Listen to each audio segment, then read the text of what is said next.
నేను కావాలనుకుంటున్నా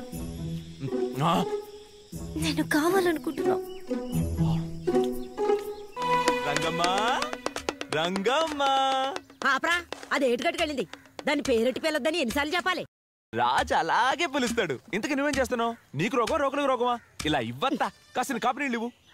నువ్వుల రొట్టె కొంచెం నల్ల బెల్లం కలుపు, అప్పుడే రంగమ్మకి నచ్చు. ఎరా, దానికి ఏది నచ్చుద్దో నచ్చదో కన్నదాన్ని నాకు తెలీదు.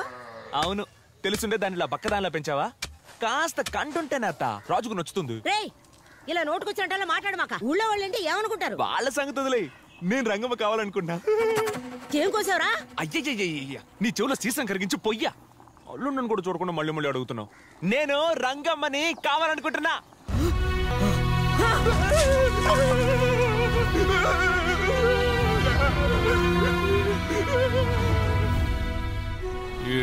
ఈడుకో పంచాయతీ.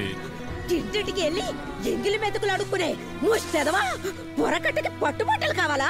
మీరే న్యాయం చెప్పండియా.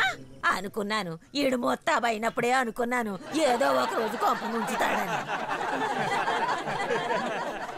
ఏవయ్యా పెద్ద మనుషులు, ఈకలించడానికి ఇక్కడికి వచ్చారా? ముందు అడుక్కునేవాడి ఊరు నుంచి తన్ని తగలేయండి, మీకు పుణ్యం ఉంటది. అతో నేనే ఒంటరిగా పోను. నాకు రంగమ్మని కట్టబెట్టు, ఇద్దరం కలిసే పోతాం. ఒక్క తొక్కు తక్కనంటే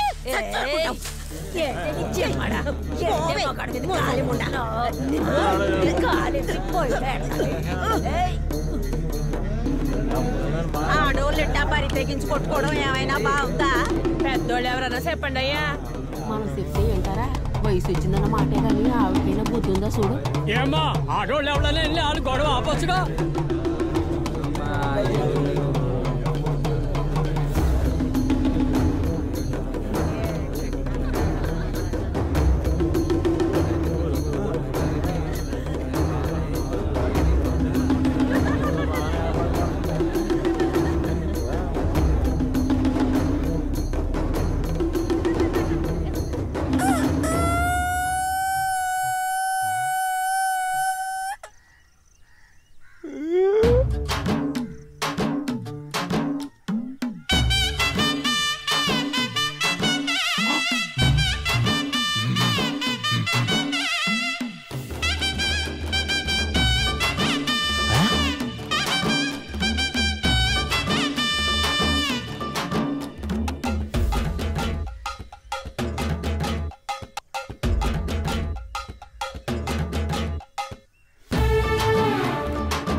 ఇప్పటి నుంచి దాన్ని మర్చిపోతానని ఒట్టేసి పొమ్మనండి. అవునవును, తల్లి చెప్పింది ఉన్నమాట. నీకు దానికి పొత్తు కుదరదు. అది నిజమే, ఒట్టేసి పోరా. ఏంట్రా చూపు, దాన్ని మర్చిపోతానని ఒట్టేసి అంతలా పట్టుబడుతుంది. దీపం చూపెట్టండి. ఒరే ఆగరా, ఒట్టేసినట్టే పోండ్రా అందరూ. పాది పాట లేకపోతే సరే.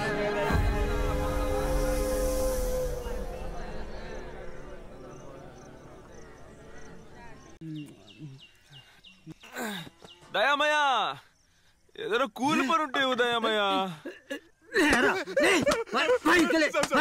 అడుక్కునే ఏదో ఆపరే కావాల్సి వచ్చిందట్రా.